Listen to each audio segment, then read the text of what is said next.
it says you're live and then you're not. And then I watch the video on playback and I'll be talking halfway through a sentence and the video starts.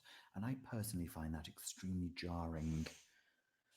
It's 1 o'clock in the morning here. I have been working all day and I went to the gym because I'm on the 75 hard. I have no idea what day I'm on. I think it's like 36 or 37 of 75 days where you have to train twice a day and drink all this water and blah, blah, blah.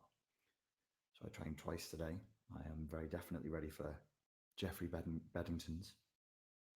1 in the morning, should be in bed. But there's something that I wanted to cover here, which is I was about to go to bed and I was like, oh, I'll check my comments. I don't really read YouTube comments that much anymore, just because of time. There just doesn't seem to be time. And then I read through the comments and I was like, bloody hell. There's a lot of engagement on the narcissism videos, particularly. And the level of desperation is understandably a little bit higher. The level of despair is a bit higher. The level of emotionality is higher. And I thought, God, don't do it now. Don't do it now. Just go to bed and there'll be time to do it another time. But there never is. There's never another time. And I'm inspired to do it now. So I'm going to do it now. Reading through these comments, and I must have just gone through conservatively about 100 of them in the last 45 minutes, just trying to get through as many, and not replying, just reading. Please don't use my material or any material that you found online to get trapped in the horrible space of trying to figure out what your partner, your boss, your mother, your father's real diagnosis is. That would be a mistake.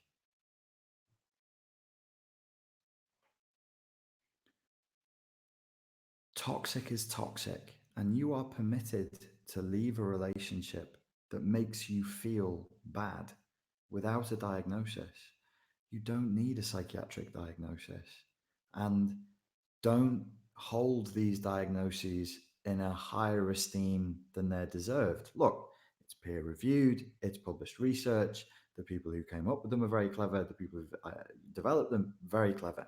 I have my criticisms of psychiatry, of psychology, and of counseling. You've heard them, probably ad flipping nauseum on this channel.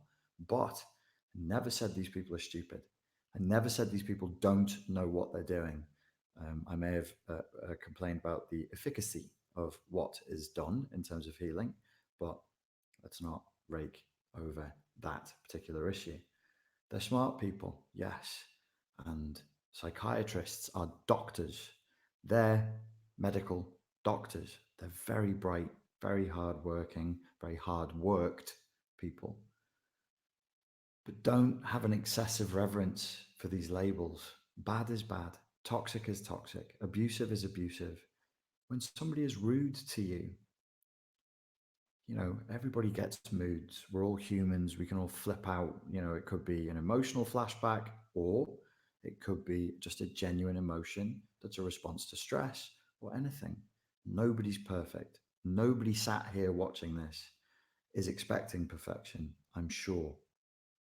A consistent pattern of rudeness, of neglect, of being selfish, of being hyper competitive in the most inappropriate situations, of saying one thing and doing another, of deliberately being misleading, of constantly putting you in double binds. It's not good. But people are wringing their hands. Oh, I must, before I make the decision to leave, I need to know that it's not salvageable. And if I got the diagnosis of NPD or BPD or Biddly BP, D A B C D E F G R E S P C T E T, then I could leave. You don't need it.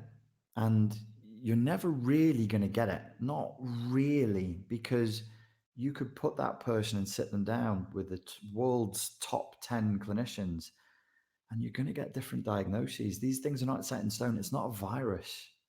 There's no test for it. There's no biological test for it. It's science-ish. It's scientifique, but it's art mainly. And it comes down to the perception, the prejudices of a fallible human being using their consciousness to register the quality of the consciousness of another human being. It's really fallible. You don't need to wait for that. Just, you can leave. I permit you. Toxic is toxic. So my comments, not from not from old hands, not from people who I can recognize your handles, your names, and sometimes your profile pictures from the channel who've been here for years. They're not asking it, but some of the new people are saying, is this CPTSD? Is this BPD? Is that what is this? What is this? What is this? What is this? The fact that you're here on YouTube looking for an answer to that type of question speaks volumes. Only desperate people would do that. And I mean that as kindly. The kindness, there's no judgment with that. You're desperate. I've been there. I've been there more than once. And I'm not stupid. I'm no brain box, but I'm not a stupid person. And I'm educated in the subject of psychology. And I was from a very young age. And I've been done twice at least, possibly 3 times, possibly. Um, you know, with people who would register for full-blown personality disorders of varying degrees. So if you are feeling desperate and confused, why are you confused? Think about that. Think about that for a second. Just take that. Your own emotional literacy, right? How does this relationship make me feel? I feel fucking confused. What do you mean? I can't think. Like, I don't know up from down. It's like all my coordinates have gone. My map has disappeared. I'm extremely anxious and I'm angry and I'm getting sick and I can't sleep and I'm changing and my habits are changing. That's enough. I've said that in coaching with people. I've gone, that's enough. That's it. Yep. Yep. It's toxic. You can leave. And they go, wow, you can diagnose my partner through me. I'm like, no, I can't diagnose anybody. I'm not a clinician. I'm not qualified to diagnose anybody. I'm not a clinician. And you can't do third-party diagnosis anyway. So no.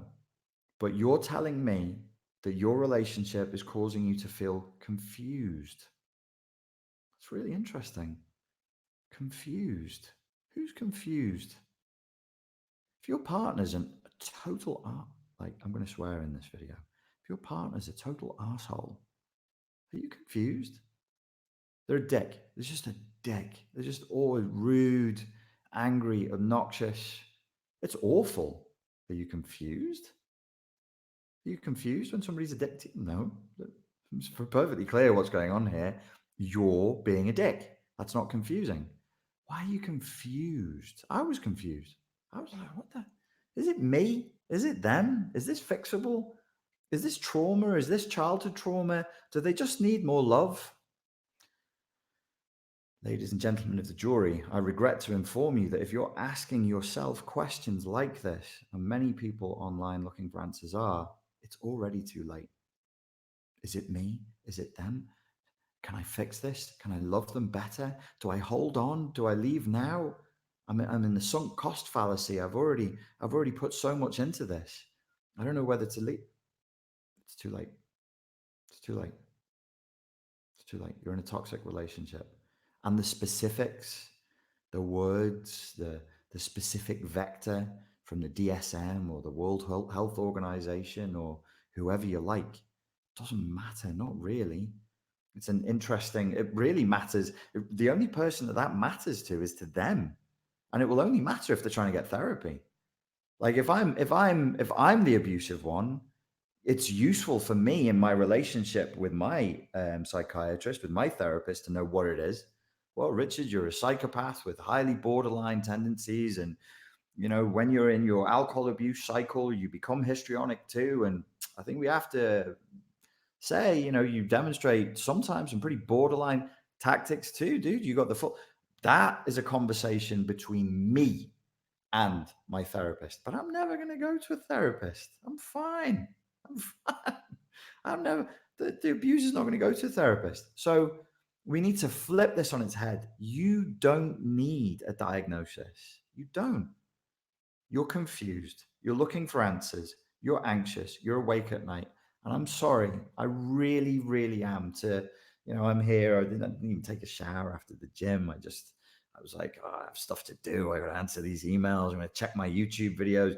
Then I got into comments. I've been sat here for an hour, and I'm going to, in a minute, you know what I'm going to do? You know what I'm going to do? I want to take a shower and I'm going to go to bed, and I'm going to read one of my fantasy novels. It's got swords and dragons in it for about 15 minutes, and I'm going to go to sleep.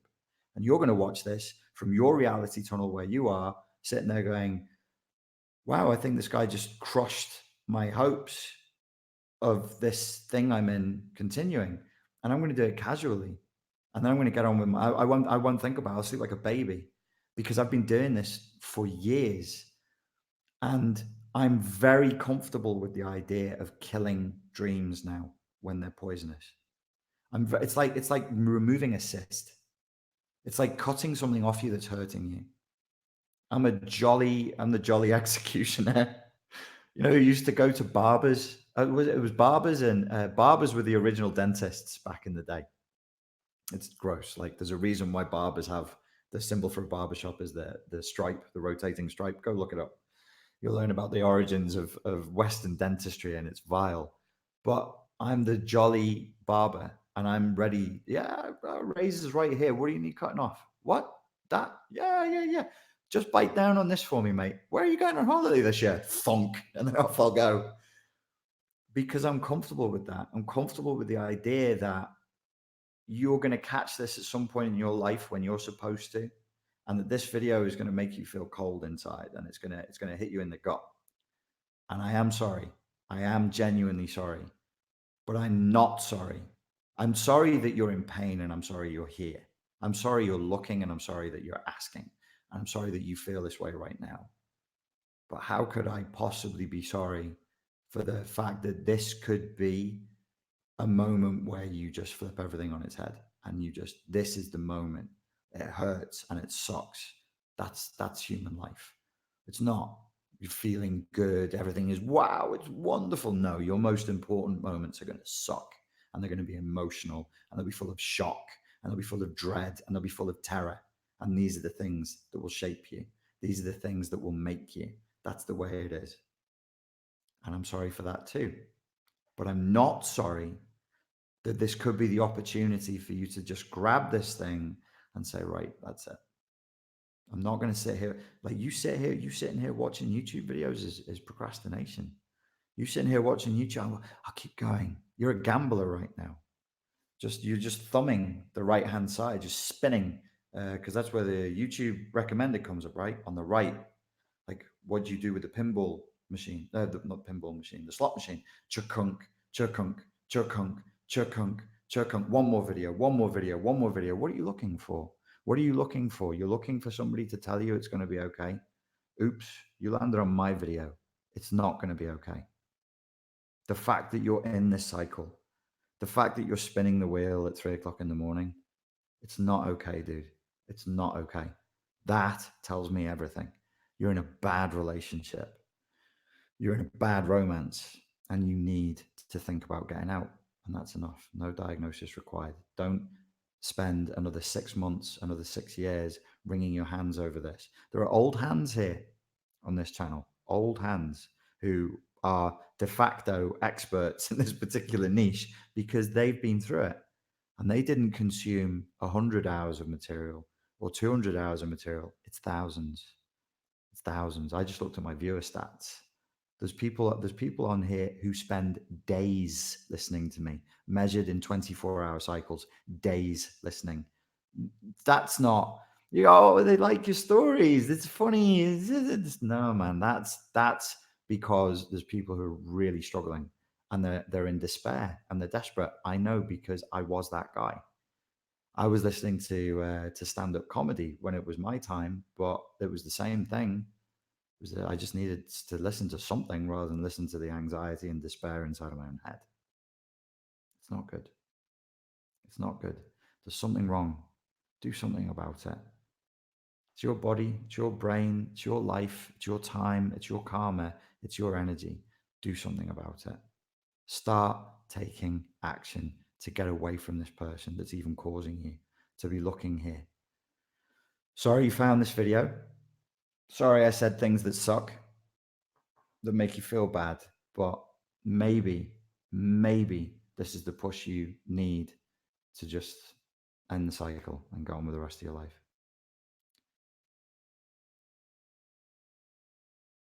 If anybody has any questions, now would be a good time to ask them. This is one of the few times we're going to say this. We will be talking about narcissistic abuse and narcissistic relationships. I can't wait for you to go fully spiritual and not hold back on your true views, says ex-Senator 152.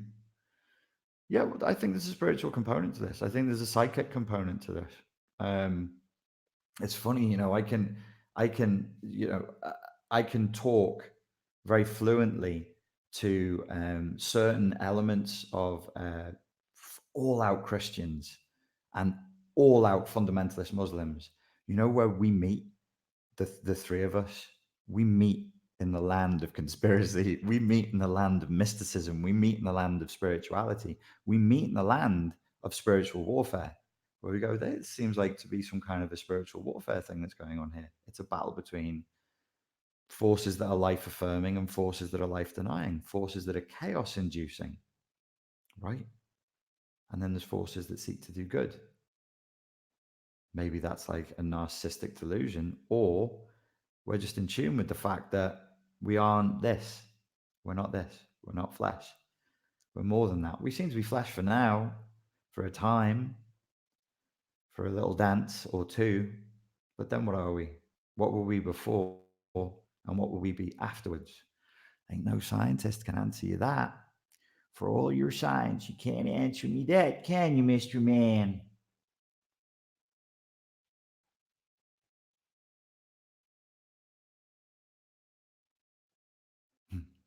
PGTTMCR says there's a literal narcissistic program. Yeah, there is.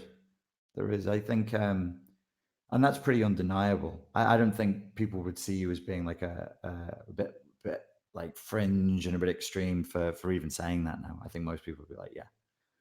I read a stat today that said 72% of teenagers who use social media feel like they're being deliberately manipulated by the social media companies. 72%. Oh, these kids aren't stupid. They're not that dumb. They're conditioned. So they can't get their heads out of the phones because they're conditioned. But it doesn't mean they don't know that it's bad. It doesn't mean that they don't know that it's messed up. They know. They know.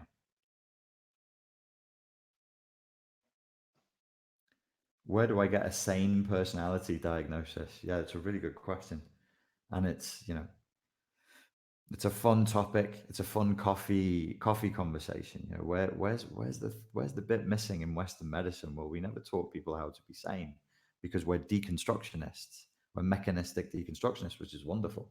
It's great, but sometimes it's worth seeing things in the inverse and saying, okay, well, how do we be sane? How do we develop that sanity?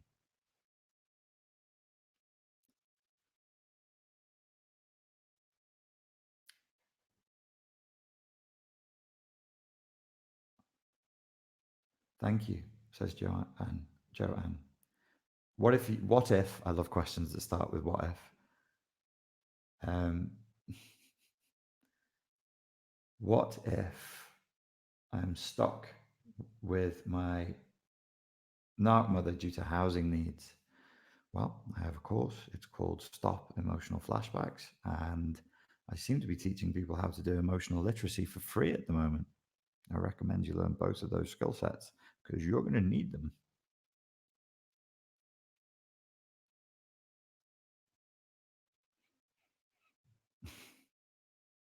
How many languages do you speak fluently? Unfortunately, only one. Oh, I speak English and I speak Scouse. Super fluent. Spanish, I'm okay. But like French, I lost years ago. Cantonese, conversational, but I haven't practiced. So yeah, but I'll give language a go. I'll give it a go. Oh, Portuguese.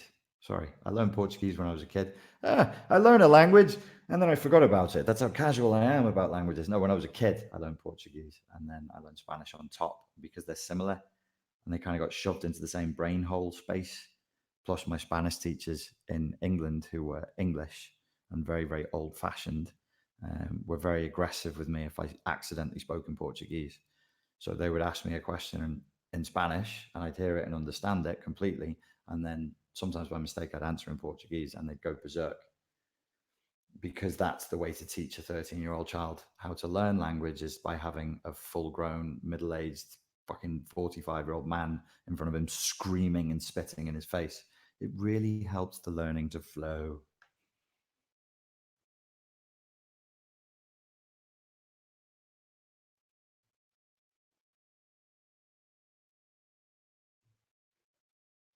How to heal your spouse's CPTSD without telling them they have a disorder. Can't do that, my mate. Can't do that. Your spouse's issues are their issues, not yours.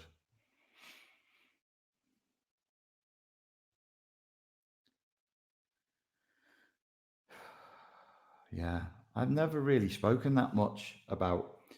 There's a couple of them. It's a weird, possibly because of boarding school and the trauma of me going to boarding school. I'm really weird about privacy issues, and people have asked me to talk about it, and I've told people, like face to face, people I know, and people that I know professionally, but I've told them privately, and they said, "Oh, you should tell this story," and I'm like, I don't know if I want to tell that story. That's also somebody else's life as well, and a part of me feels like it's not really necessary. I don't know. It's a bit reality TV show. It's really weird. Maybe I'm just being stiff and British about it, but it really puts me off. The idea just puts me off. And as much as they were horrifying experiences, and even if the love was only one way, even if it was only from me to them, there was love there. And I won't get those years back, and I won't get that time back. And I just don't want to take a shit on that in public. So I'm going to keep those details to myself, I think. Can we develop sanity? It's arguable that that's what Buddhism some schools of Buddhism would try and do.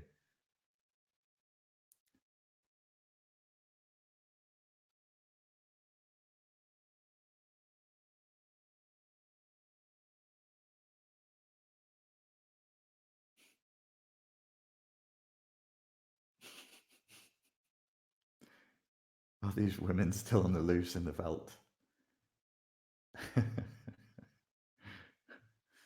Are you related to Eddie Izzard? I bear more than a passing resemblance to Mr. Edward Izzardsky. I've met Eddie Izzard. My first job when I was working as a nightclub bouncer was on a comedy club. Probably where my real deep love of stand-up comedy came from was I worked in a place where I would be protecting the comedians from drunks and hecklers and whatever else. And I met him briefly, just say hello, and then I think like 5 minutes later, he then went to eat a meal with the manager. It's quite like there was a swanky restaurant upstairs. The comedy club was downstairs, and then he came out to answer his phone. And this is like, I don't know, 2004, 2005. Everybody's on the old Nokia bricks, and he fell over my foot. I had like steel toe cap boots on, and he fell over my foot, and it was just the most. He's just that Eddie Izzard character. He's like that all the time. I was going to say he's in character all the time, or what you see on stage. That's him. Like that's how he talks. That's how he is. Nice guy, really nice guy.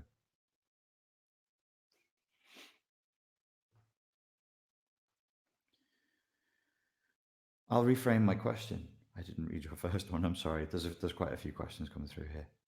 Similar to therapy, would you suggest there's an expiration date or pause phase to watching your videos for help? I would say there's an expiration date for watching videos on narcissism. The CPTSD is a different issue because that's longer to resolve. I do think with narcissistic abuse videos, which I'm like, God, I kind of want to stop doing that, but then I just watch all these videos and I'm like, okay, I'm going to have to say something here. That definitely, because it's potentially addictive. I can't see people getting addicted to CPTSD videos. It would be unlikely, or emotional literacy videos. But there's definitely an addictive, and I'm just going to come right out and say it, cult-like mentality that develops in the online narcissism forums that includes YouTube and Facebook and Instagram. And people are like revving each other up, going, my narc did this. And then the other one goes, my narc did that too. And then they'll post some passive aggressive memes. And I just like that stuff. I've always said like 6 months for that material. I mean, it doesn't take you 6 months. It takes, I just explained it. I think I did it in 9 minutes, which is good for me because I go on in 9 minutes at the beginning of this video. That's all you need to make a decision to leave.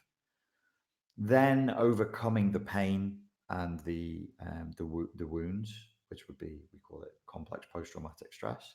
That will take time, but you don't need to keep watching videos about how people are mean. You know, I just watched a beautifully produced and voice-overed video. Not all of it, because I myself am thoroughly sick of the listening about the subject. But I have to hats off to him. It's a great video by Theremin Trees. Theremin Trees, and he's done a video on double binds and narcissistic double binds, and the visuals are great, beautiful graphics, very nice, well-produced voiceover. And it's great material, really, really good. But you really, after a certain period, I'm just like, what's the obsession with watching videos about how people are mean and all the different ways they can be mean and how the meanness manifests and the techniques they use and tactics they use? I mean, at some point you've got to say, okay, I've been involved in online forums for 6 months or a year. This is probably time to stop now.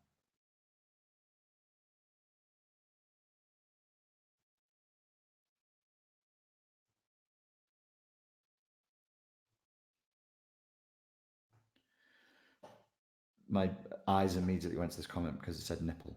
It has been 3 years and I still go back and watch your videos, but doing emotional literacy practices daily has helped me wean off the nipple. Yeah, the emotional literacy will really, really help. Theremin, I think you might have misspelled that. Not really, really secure about my allegation, but I suspect that's misspelled. Theremin Trees is really good. He has great content. Yeah, it's great stuff. Really, really well produced. I was really impressed.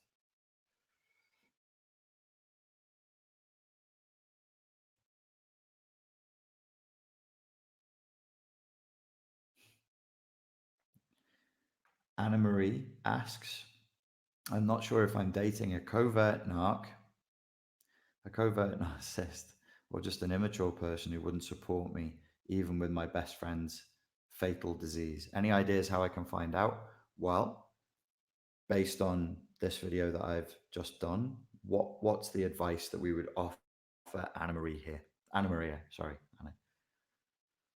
What's the advice that we should offer Anna Maria here? How can she find out? What is it that she's trying to find out? And how can she find it out? Let's be good psychologists. Let's be good philosophers here. Any advice from anybody? Ashley says it doesn't matter. So you're trying to figure something out. So I would reframe it and say, what is it you're trying to figure out? What is it? What is it? You're like, she's either this thing, a covert narc, which it's, if you've got that information from the internet, I'm 70 to 80% sure your idea of what that is probably going to be wrong. Or so straight off the bat, you're like, is she this thing that probably doesn't really exist, or just an immature person who wouldn't support me even with my best friend's fatal disease? Whoa, whoa, whoa, whoa, whoa. Why does she need to be a covert narcissist? You just said she's kind of a dick. She's an immature person, and she wouldn't support you when you really needed her, when one of your friends was fatally ill. Based on this video that I've just given you, I would say you don't need to find out. She's already given you all the information you need, my friend. She's already given you all the information.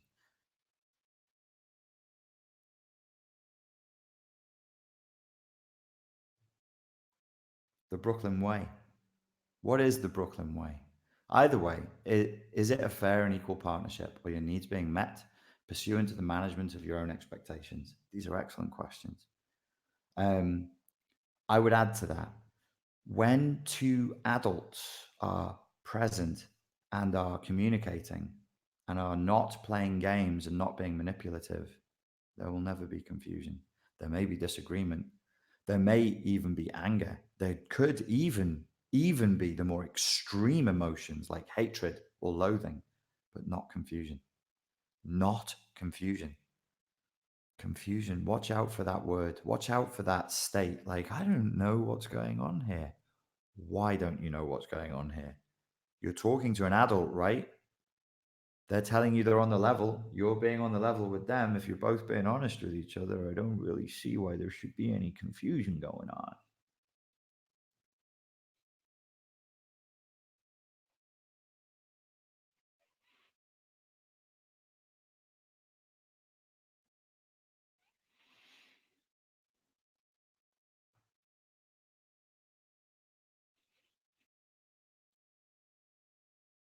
Okay, guys, thank you for your comments. Oh, Patrick has a question for me. How important have you found social connections and community to be in leaving the old crap behind and thriving? It depends on what you mean by old crap. For me personally, my particular personality type, I found that I actually thrive a lot in isolation. It's an odd claim from somebody who is in on YouTube a lot. I nearly said in the public eye. Well, I kind of am in the public eye to a degree, a lot. But I'm very introverted. And so thriving for me, it's essential that I have alone time. It's essential that I be isolated. And as I've gotten older, I've learned about myself that if that isolation takes place in nature, in near silence, it's like I really come to life. I really do. I feel good. I'm super creative, but I don't want to hear anything other than birds and the wind in the trees. So isolation is key to me for thriving. However, all of us, introverts, extroverts, wherever you are on the spectrum, need people. We need a tribe. We're tribal entities. We're pack mammals. We need each other. We need people. And I love connecting with people. And I sometimes it's like for me, I will cycle through states where I don't want to do it. But I try to maintain a discipline of looking people in the eye, saying hello, and being friendly.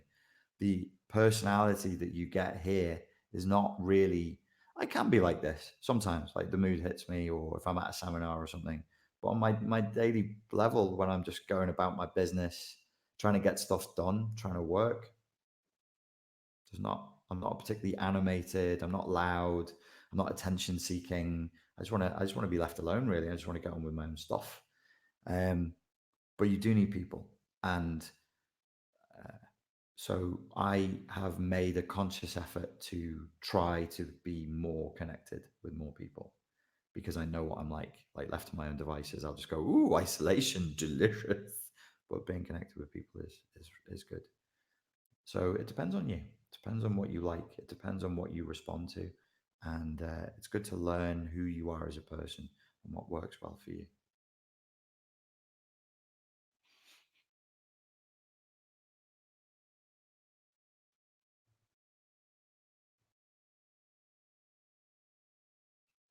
How can you prevent getting into a relationship with someone toxic? There's an excellent YouTube channel, really funny guy. He's called Richard Rannon. something like that. Richard Rannon, and it's called the Spartacus or Spartacan Live Couch, and he has all these videos. There's like 427 of them. Pretty much like 60 to 70% of them are just on that one subject. So I recommend you go watch that dude. If you can wade through the babble and nonsense and stories about mystical experiences and his favorite films, then there's some good bits and pieces in there eventually. Ladies and gentlemen, and vegan whips, exactly. Ladies and gentlemen, thank you very much for your time, for your attention. I hope that was useful. And if I made uh, you feel that sense of dread and suckiness, I really am genuinely sorry, and I wish you well. Thank you.